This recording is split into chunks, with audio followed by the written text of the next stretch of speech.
ஐயா சிவாஜி நம்ம சொல்லுங்க. ஐயா சிவாய நமக. சொல்லுங்க. வரக்கூடிய இடைத்தேர்தலில் வந்து 6 தொகுதியில் வந்து அண்ணாமலை தான் ஜெயிப்பாருங்கிற மாதிரி ஒரு தகவல் வருது, உண்மைதானா? ஆமா, ஏன் இன்னைக்கு அண்ணாமலைக்கு தாங்க களம். இந்த இப்போ போன இந்த இந்த சட்டமன்ற தேர்தலில் அண்ணாமலை பிஜேபி விட்டு போய் தனியா கட்சி ஆரம்பிச்சிருந்தாருன்னு வச்சுக்கோங்க, அண்ணாமலை தான் சிஎம். விஜய் அவ்வளவுதான், வீட்டுக்கு போயிருப்பாரு. அண்ணாமலைக்குன்னு ஒரு கூட்டம் இருக்குங்க.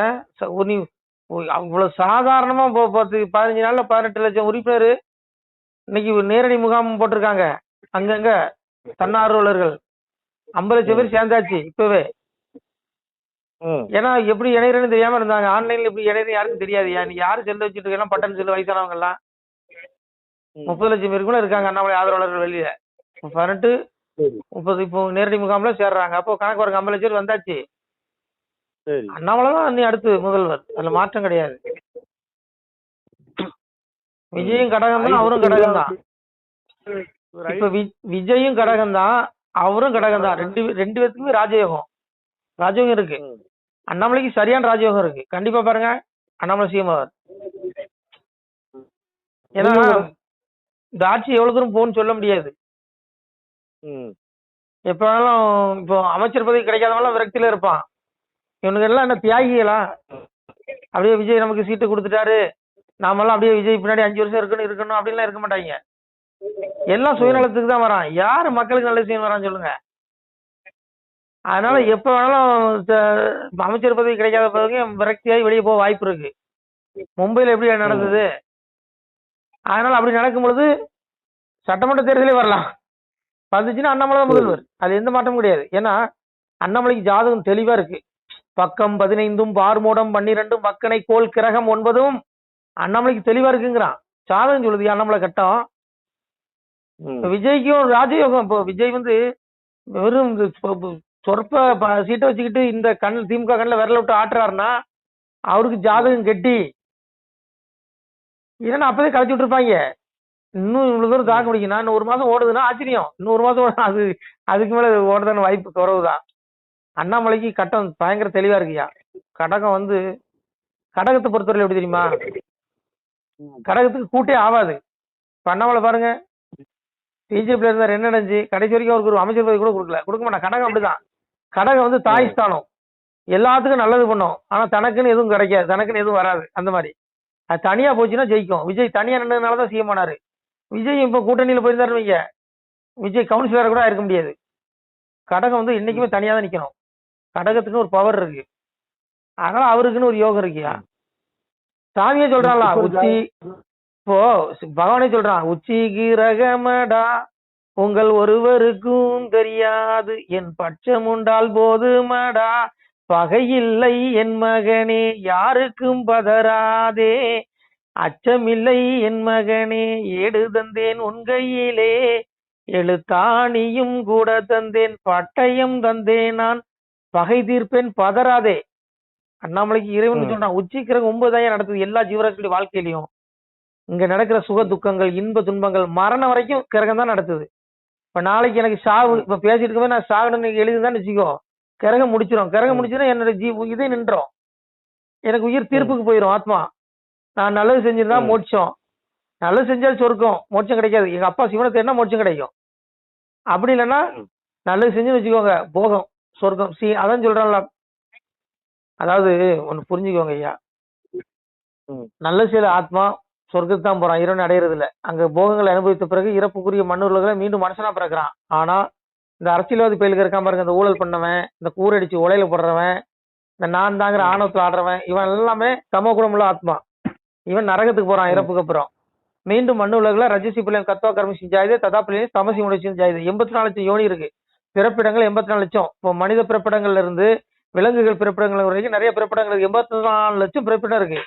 ஆனா இந்த கும்பல் மனித பிறப்பிடத்துல வரமாட்டான். இந்த ஊழல்வாதி பண்றவன்லாம் புழு விலங்கு பறவைன்னு 84 லட்சம் பிரிவு எடுத்து சாவானுங்களாம். இறைவன் சொல்றான். இன்னைக்கு இன்னைக்கு கசாப்படியில் தொங்குற ஆடு யாருங்கிறீங்க? இது போல மனித ஆத்மா தான். கோழி யாரு? மனித ஆத்மா தான். 84 லட்சம் பிரிவு கொடுக்குறான். அதனால நம்ம என்னன்னா, அரசியல் வேண்டாம், நம்ம மோட்சத்துக்கு வழியை தேடுவோம். அண்ணாமலை பின்னாடி நில்லுங்க, ஒரு நல்ல ஆத்மா வந்திருக்குது, தர்மத்தை நிலைநாட்டனால ஒரு பின்னாடி நிக்கலாம், அது தப்பு கிடையாது. அதனால கிரகம் தான் தீர்மானிக்குது. உச்சி கிரகம்டா உங்களுக்கு ஒருவருக்கும் தெரியாது. பகவானே சொல்றான், ஏன்டா கிரகத்துல உன் குச்சி குடிமையே இருக்குங்க. அதான் இப்ப விஜய் சிஎமானது என்னது யாரால? அவர் திறமையால எல்லாம் கிடையாது. பூர்வ ஜென்மத்துல இப்ப என்ன புண்ணியம் கட்டம் கிரகம் நடத்துது, இவர் இந்த நாள்ல இப்படி நடக்கணும் எல்லாம் விதி கிரகம் தான் தீர்மானிக்குது. ஐயா மனுஷனுடைய ம். பிறப்பு முதல் இறப்பு வரைக்கும் கிரகம் தான் தீர்மானிக்குது. நம்ம வாழ்க்கையில என்னென்ன இன்பங்கள் என்னென்ன துன்பங்கள் என்னென்ன நாண்டுகிட்டு சாகணும்னாலும் பாருங்க விதி தான் கர்மாங்கிறான். அதான் விதி. ம். என்ன செய்ய சொல்றீங்க? நான் சொல்லல கட்டம் சொல்லுது. கர்மாங்கிறான். கர்மா தான் எல்லாம் தீர்மானிக்குது. ம். இப்ப நானே பாருங்க மாடு பட்டினியா கிடக்குன்னு சொல்லி என்ன பண்ணேன், ம். இந்த நொங்கு கூந்தல் இருக்கு பாருங்க, பாவம் மாடு பட்டினியா இருக்குன்னு சொல்லி நொங்கு கூந்தலை வெட்டுவோன்னு சொல்லி கட்டை கச்சி வெட்டி வெட்டி போட்டுட்டு இருந்தேன். ஒரே வெட்டு விரல் துண்டாயிருச்சு. என்ன பண்ண சொல்றீங்க? ம். பிறக்கும் பொழுது நல்லா தான் பிறந்தேன். குறுகிய சிறிய காலத்துல ஒரு விரல் துண்டா போகுதுன்னு எனக்கு கர்மா, நான் செஞ்ச பாவம். இது கடவுள் என்ன பண்ணுவான் சொல்லுங்க?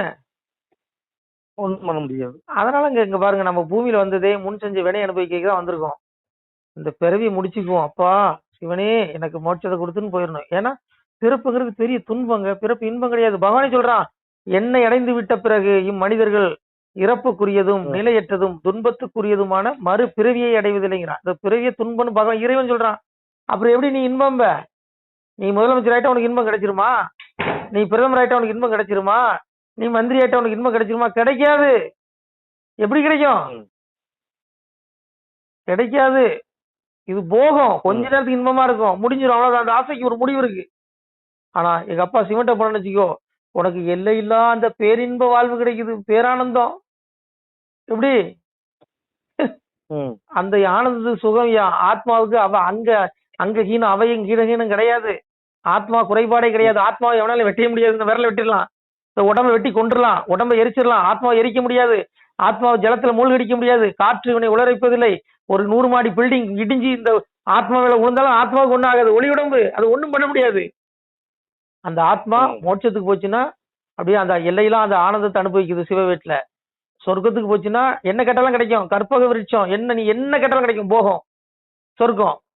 அங்க இன்னும் அங்கேயும் குறிப்பிட்ட காலம் தான். பூமியில இங்க வாழ்றதுக்கு நாள் கொடுக்குற மாதிரி அங்கேயும் நாள் கொடுக்குறான். உன் புண்ணியம் தெரிஞ்சோடனே இங்க வந்துருவோம் பூமிக்கு. அதனால நம்ம மோட்சத்துக்கு வழி தேடுவோம். ஆனா இந்த தமோகுண பிறவி ரஜஸ்தம சாபிவி சத்தும் பதிவரன் துராத்மா, இந்த ஊழல் பாதி பண்றான் பாருங்க, ஊரடிச்சு உலையில போட்டு வச்சுட்டு இந்த யோக்கிய மாதிரி வெள்ளையும் சொல்லி திரிகிறானுங்க பாருங்க. இவனுக்கு இந்த நாய்கள்லாம் என்ன பிறவி இவனுக்கலாம், அந்த நாய்கள்லாம் தமோகுண பிறவி நாய். இவனுங்களுக்கும் நரகத்துல அவ்வளவு தண்டனை இருக்குது ஆத்மாவுக்கு. அப்புறம் இறப்புக்குரிய மண்ணில 84 பிறவி, 84 யோனி பிறப்பிட இருக்கு, வந்துருவான். புழு விலங்கி நாயா பிறப்பான். அப்ப நாயில இருந்து அங்க செத்ததுக்கு அப்புறம் பன்னியா பிறப்பான். அங்க செத்ததுக்கு அப்புறம் மாடு ஆடு கோழி பன்னி விருட்சம் போயிட்டே இருப்பான். 84 பிறவி. எத்தனை கோடி ஆண்டு இந்த உலகத்துல இருப்பானே தெரியாது. கிடைச்ச வாய்ப்பு மனித பிறவி பயன்படுத்திங்க, அவ்வளவுதான் நான் சொல்லுவேன். மோட்சத்துக்கு வழி தேடிக்கோங்க. அதனால இது நிரந்தரம் இல்ல. முருகனே அன்னைக்கு சூரனுக்காக தான் புத்தி சொன்னா, திருச்சியடன் புத்தி செவ்வை நேரிட்டு ஒரு மோட்சம் தேட முடுக்கமதி நாய சூரபத்மா ஆட்சி அதிகாரத்துக்கு ஆணவத்தை ஆடாடா நாய, மோட்சத்துக்கு தேட முடுக்கமதி ஆணவத்தை விட்டுட்டான் நான் முருகன் சொன்னா. இறப்பதறியாமல் எரியவிக கண்டாவி உற்பசிக்க சென்ற வெட்டியில் இருந்தார் போல் தம்பி தமையன் சந்ததிகள் மந்திரிமார் மும்பில் உள்ள சூரர் முடுக்கமதை கண்டாவி நம்பி பதம் மறந்து நாம் பெரிதனவே கெம்பினான் சூரன் கெட்டனார்க நம்மனை முருகன் சொல்றான். அதாவது வெட்டில் பூச்சி எரியர் நெருப்ப வெட்டில் பூச்சி பார்த்துச்சுன்னா அது உணவு, நம்ம சாப்பிட்ற உணவு நினைக்குமா, நினைச்சு அதுவே உள்ள விட்டுக்குன்னு உள்ள போய் விழுந்து அதே அழிச்சிக்குமா தன்னைத்தானே. அது போல இந்த நாயை நீ அழிஞ்சு போயிரு, அது வெட்டில் பூச்சி மாதிரி ஒரு நிலைமை ஆயிரம். சூரபத்மா மோட்சத்துக்கு வழியை தேடு, முடுக்க உன் ஆணவத்தை விட்டுன்னு முருகன் சொன்னான். கேட்டானா கேட்கல, அழிஞ்சான். அது மாதிரி இன்னைக்கு இருக்க அரசியல்வாதி பயிலுக கொஞ்சம் பதவி வந்தோடனே அடையே ஐயோ ஆணவம், அவனுக்கு மேக்கப் என்ன மினுக்கிறதுன்னு ஐயோ நடை உடை பாவனை அடே முட்டாளே. இறைவன் சொல்றான், என்ன சொல்றான், சற்றாலே வாழ்வு சகடருக்கே வரையில் கற்றோரே ஆகிடும் கண்டறிவேன் போனி என்பான். முள்முருங்கை பூவு மினுக்கு 3 நாளை கல்லரோட வாழ்வு காணுவது போல் முடிக்கிறான். முள்முருங்கை பூவு 3 நாள்ல கருகி விழுந்துரும். அது போல இந்த அற்ப பயல்களுக்கு பதவியும் காணாம போயிடும் இறைவன் சொன்னான். திருப்பரங்குன்றத்துல தீபம் ஏத்த விட மாட்டேன், மயில் கல்லு ஆணவத்தை ஆடுறேன். முருகன் என்ன பண்ண, அவன் விளக்கு அணைச்சிட்டானா, நீ முருகன் விளக்கு அணைக்க நினைச்ச, மொத்த குடும்ப விளக்கு அணைச்சிட்டா. நீங்க ஒத்த விஜய் உன கதற விடுறாரு. கேவலமான கேள்வியெல்லாம் கேட்காரு. கேட்டு தேவையானவனுக்கு என்ன ஆணவத்தில் ஆடினானுங்க, மயில் கல்லு. உனக்கெல்லாம் என்ன ஆணவம்? ஏன்டா கடவுள்கிட்ட மோதாதீங்கடா, மனுஷன்ட்ட மோதுங்கடா. இன்னும் இருக்கு இதெல்லாம் கம்மிங்க. நரகத்தில் தண்டனை இருக்கு, 4 பேர் வருது இல்ல. காலத்தை கணக்கிடுவதில் நான் காலன் தண்டித்து அடக்குவதில் யமன். சிவன் சொல்றான், கூட்டு போயிருவான் தீர்ப்புக்கு. அங்க என்ன சீட்டு போட்டு வரப்பாங்க. அங்க போய் நான் சிஎம்னு சொல்ல முடியுமா? நான் பிஎம் சொல்ல முடியுமா, நான் மந்திரின்னு சொல்ல முடியுமா? கொன்னு கொலை உரி விடுவான் ஆத்மா. இருக்கு நீ கொஞ்ச நாள் நீ கூட்டுருவான், இயற்கையா கூக்கு சாமி கூடுவான். அப்ப அங்க கணக்கு கொடுக்கணும். அப்ப தெரியும் இங்க பேசுற பேச்சுக்கெல்லாம் அங்க தீர்ப்பு இருக்கு. அதனால இங்க பாருங்க, அண்ணாமலையுடைய அந்த எளிமை, அந்த நேர்மை, துணிவு, பணிவு, அது வந்து இறை இலக்கணம். அவர் பின்னாடி மக்கள் நிக்கிறது நல்லது. அதனால 6 தொகுதியிலும் அவர் தான் ஜெயிப்பாரு. அதே போல 50 லட்சம் உறுப்பினர் இப்பவே வந்தாச்சு. இனி போக போக 1 கோடி உறுப்பினர் வருவாங்க பாருங்க. அண்ணாமலைக்கு கட்டம் நல்லா இருக்கு. கிரகம் தான் தீர்மானிக்குது.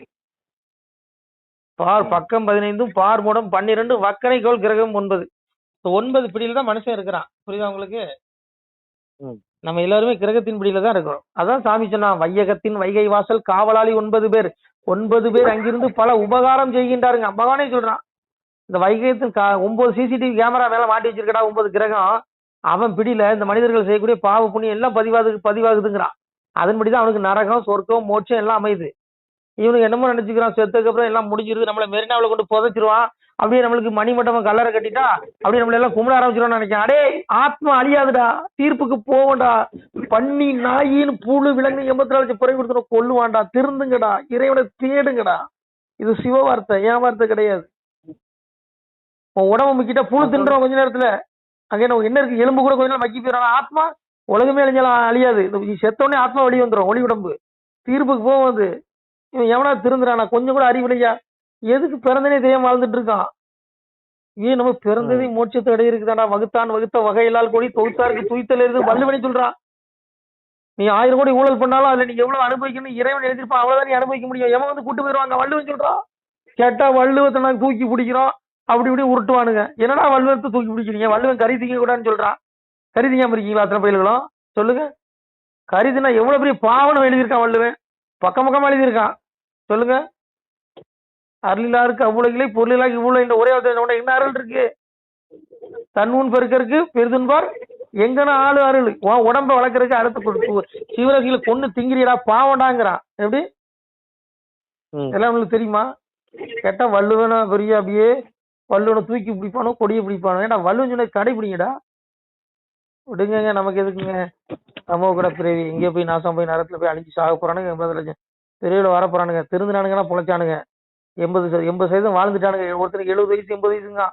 இன்னும் பதவி வெறியில் அப்படியே தூத்திட்டு இருக்கான். கொஞ்சம் கூட ஞானம் இல்ல. ஞானத்தை தேடுங்கடா, முக்தி கிடைக்கும். கொஞ்ச நாள் தான். ஐயோ அங்க நரகத்துல அங்க உங்களுக்கு என்ன பாடுபடுத்துவான் எவன் தெரியுமா? விடுங்க, திருந்த மாட்டானுங்க. நமக்கு எதுக்கு எவன் கெடுகட்ட பண்ணுவான்? நம்ம சாமியை தேடி நம்ம முடிச்சுட்டு போய் வழி தேடுவோம். சரிங்களா? அதனால இங்க அப்படிதான் நமச்சிவாய திருச்சிட்டோம்ல. அதனால அண்ணாமலை வெற்றி உறுதியாகிட்டது. சரிங்களா? நீங்களும் சிவனை தேடுங்க, மோட்சத்துக்கு வழியை தேடுங்க. அரசியல பேசிட்டே இருக்காங்க. நமச்சிவாய திருச்சிட்டம்பலம். சிவாய நம. திருச்சிட்டம்பலம், தில்லையம்பலம், பொன்னம்பலம். சிவாய நம. உறவுகளே, சிவ அன்பர்களே, தற்போது தாங்கள் இந்த வீடியோவில் பார்க்கக்கூடிய இடத்துல ஒரு சிவாலய திருப்பணி ஒன்று நடந்து கொண்டிருக்கிறது. இந்த இடத்துல பார்த்தீங்கன்னா முன்பு ஒரு காலத்தில் வந்து ஒரு சிவாலயம் இருந்திருக்குது. அதாவது இந்த ஏரியா வந்து இப்போ வந்து ஒரு தென்னை மரங்கள் பனைமரங்கள் சூழ்ந்த காடாக இருக்கிறது. முன்பு ஒரு காலத்தில் இங்கே ஒரு ஊர் இருந்ததாக சொல்கிறாங்க. ஆனால் இப்போது சுற்று வட்டாரத்தில் 5 கிலோமீட்டர் சுற்றுலா ஊரே கிடையாது, காடு. இப்போ இந்த இடத்துல ஒரு சிவாலயம் வந்து அமையிருக்கிறது. இந்த சிவாலயத்தில் வந்து இருந்த அந்த சாமியுடைய திருமணியை வந்து எடுத்து வச்சிட்டோம். திருப்பணி முடிஞ்சதுக்கப்புறம் பிரதிஷ்டை பண்ண இருக்கிற உறவுகளே, தற்போது இந்த வீடியோ பார்க்கக்கூடிய உறவுகள் தங்களால் முடிந்தால் ஒரு சின்ன உதவி செஞ்சு கொடுங்க. எங்கள் இடத்துல பொருளாதாரம் இல்லை. அதனால் பார்த்திங்கன்னா அந்த வேலையெல்லாம் அப்படியே நின்று போச்சு. பாருங்கள், இந்த அப்படியே பாதியிலே நிற்கிது இந்த சிவாலய திருப்பணி வந்து. பக்த கோடிகள், அன்பு உள்ளங்கள், தயவுசெய்து நீங்கள் உதவி செய்ய விருப்பமுள்ள உறவுகள் உதவுங்க. உங்களுக்கு கோடி புண்ணியம் கிடைக்கும். இந்த சாமியோடைய அருள் அனுகிரகம் உங்களுக்கு கண்டிப்பாக கிடைக்கும். இது வந்து ஒரு புகழ்பெற்ற சிவாலயம் கூட சொல்லலாம். சாமியோட திருமணியை எடுத்து வச்சிட்டோம். இந்த இடத்துல பார்த்திங்கன்னா ஒரு வாசி தண்டம் இருக்குது. அந்த காலத்தில் ஒரு முனிவர் யாரோ தவம் செஞ்சுருக்காங்க. அவங்களுடைய வாசி தண்டம் அவர் திருக்கரங்களால் எழுதின ஓலைச்சுவடி கூட இன்றும் இருக்குது, இன்னும் பாதுகாக்கப்பட்டு வருது. அது கோயில் திருப்பணி முடிஞ்சதுமே அதையும் நாங்கள் அந்த வழிபாட்டுக்கு வச்சுடுவோம். இந்த சிவாலய திருப்பணி வந்து சாமி திருநாமம் வந்து முக்தீஸ்வரர் அப்படிங்கிற திருநாமத்தில் வழங்குறாரு. நெல்லை மாவட்டம் நாங்குநேரி தாலுகாவில் இந்த சிவாலயம் அமைய இருக்கிறது. உறவுகளே, இந்த வீடியோ பார்க்கக்கூடியவங்க ஒரு 2 பேருக்காவது கொஞ்சம் ஷேர் பண்ணுங்கள். இந்த வீடியோ பார்க்கக்கூடிய யாராவது ஒரு சின்ன உதவி செஞ்சால் இந்த ஆலய திருப்பணி வந்து கண்டிப்பாக நாங்கள் வெற்றிகரமாக முடிச்சுடுவோம். பாருங்கள், அந்த வேலை எல்லாமே அப்படியே நிற்கிது. கல்லெல்லாம் இறக்கி போட்டிருக்கோம். இன்னும் நிறைய கற்கள் தேவைப்படுது. சுவாமியோடைய அந்த திருக்கோபுரம் பார்த்திங்கன்னா லிங்க வடிவிலே அமைக்க இருக்கிறோம். உதவுங்கள் உறவுகளே. உங்களுக்கு அப்பா சிவபெருமானுடைய அருள் நிச்சயம் கிடைக்கும். எம்பெருமான் சொல்வான், வாழுவீர் தாழ்வில்லாமல் மக்களும் கிளைகள் கொஞ்சி நாளுமே மகிழ்ச்சியை கூர்ந்து நலமுடன் வாழும்போது நீளுமே எனது செங்கோல் நீதியும் நெறிபோல் வந்து ஆளுமே உங்கள் தன்னை அன்புடன் அலையாவண்ணம். உங்களை எம்பெருமானுடைய அப்பாவுடைய திருவாசகத்தாலேயே வாழ்த்துறோம் உறவுகளே. ஆணுடன் பெண்ணும் பெற்று அதிகமாய் செல்வமாகி தானுடன் நினைவுமுற்று தர்மமும் நெறியும் கற்று வேணும்னில் காலமெல்லாம் வெள்ளியர் உடனே வாழ்ந்து போனுதல் கமலநாதன் பொற்பதம் பெற்று வாழ்வீர். அந்த ஈசனுடைய பொற்பதம் நிச்சயம் கிடைக்கும். உங்களுக்கு இகத்திலும் சுகம், பரத்திலும் சுகம். உங்களுடைய கர்ம வினைகள் மன்னிக்கப்பட்டு உங்களுக்கு நிச்சயம் மோட்ச வீடு கிடைக்கும். இகத்தில் பூரண ஆயுளுடன் நோய் நொடி இல்லாமல் வாழ்ந்து நீங்கள் பரவாழ்வும் பெறுவீர்கள் உறவுகளே. மக்களே, நீங்கள் எல்லாம் வாழ்பொன்னம் பதியிற் சென்று முக்கியமான யுகநில மதிலே தன்னால் கக்கிய பொன்கள் ஸ்வர்ணம் கைமணம் குளிர அன்னம் பொக்கிஷம் நிறைய வைத்து புகழ உண்டு இனிதாய் வாழ்வீர். இந்த இகவாழ்வும் பரவாழ்வும் உங்களுக்கு சுகப்பட அப்பன் ஈசனர்களால் வாழ்த்துகிறோம். இந்த திருப்பணிக்கு உதவி செய்ய ஒரு ஜிபே எண் சொல்கிறோம். இந்த எண்ணில் நீங்கள் உதவலாம். நீங்கள் இந்த எண்ணிலே நீங்கள் தொடர்பு கொள்ளலாம். ஜிபே, ஃபோன்பே, வாட்ஸ்அப் எல்லாம் இந்த நம்பர் தான். 93 85 44 31 06 93 85 44 31 06. இந்த எண்ணில் நீங்கள் உதவலாம், தொடர்பும் கொள்ளலாம். வாட்ஸ்அப்பு இந்த எண்ணு தான், ஜிபே இந்த எண்ணு தான் உறவுகளே. முடிந்தளவுக்கு ரெண்டு பேருக்காக ஷேர் பண்ணுங்கள். இந்த வீடியோ பார்க்கக்கூடிய யாராவது ஒருத்தர் சின்ன உதவி, நீங்கள் பெரிய அளவில் செய்யணும் கூட, நீங்கள் ₹1 நீங்கள் தந்தாலும் மனசார வேண்டி ஏற்றுக்கிறோம் உறவுகளே. உதவுங்கள். முடிஞ்ச அளவுக்கு கொஞ்சம் ஷேர் பண்ணுங்கள். நன்றி. சிவாய நம. திருச்சிற்றம்பலம், தில்லையம்பலம், பொன்னம்பலம். உறவுகளே, நம்ம இந்த இடத்துல வாழ்ந்து மறைந்த ஒரு சித்த மகாபுருஷர் பயன்படுத்திய பல 100 ஆண்டுகளுக்கு முன்பு உள்ள வாசி தண்டம் ஒரு சித்த மகாபுருஷர் பயன்படுத்தியது. அவர் திருக்கரங்களால் எழுதிய அந்த ஓலைச்சுவடி கூட பாருங்கள், இன்னும் பாதுகாக்கப்பட்டு வருது. இந்த சிவாலயம், நம்முடைய இந்த சிவாலய திருப்பணி முடிந்ததுமே எம்பெருமான் அவர் எழுதிய அந்த சிவனை பற்றி புகழ்ந்து எழுதிய அந்த பாடல் வரிகள் இதில் இருக்குது. இந்த வாசி தண்டம் அவர் பிரதிஷ்டை செய்த அந்த லிங்க திருமேனியையும் இந்த இடத்துல நாம் இந்த ஆலயம் கட்டி நாம் பிரதிஷ்டை செய்திருக்கிறோம். அனைவரும் இந்த ஆலய பிரதிஷ்டைக்கு கண்டிப்பாக வரணும். முடிஞ்ச அளவுக்கு இந்த வீடியோ பார்க்குறவங்க உதவி பண்ணுங்கள் உறவுகளை. பொருளாதாரம் இல்லாமல் திருப்பணி நின்று போச்சு. முடிஞ்ச அளவுக்கு ஷேர் பண்ணுங்கள், உதவுங்க. நன்றி. நம சிவாய. திருச்சிற்றம்பலம், தில்லையம்பலம், பொன்னம்பலம். இந்த புண்ணிய பலம் தங்களுக்கு கோடான கோடியாக வரும் உறவுகளை. நம சிவாய.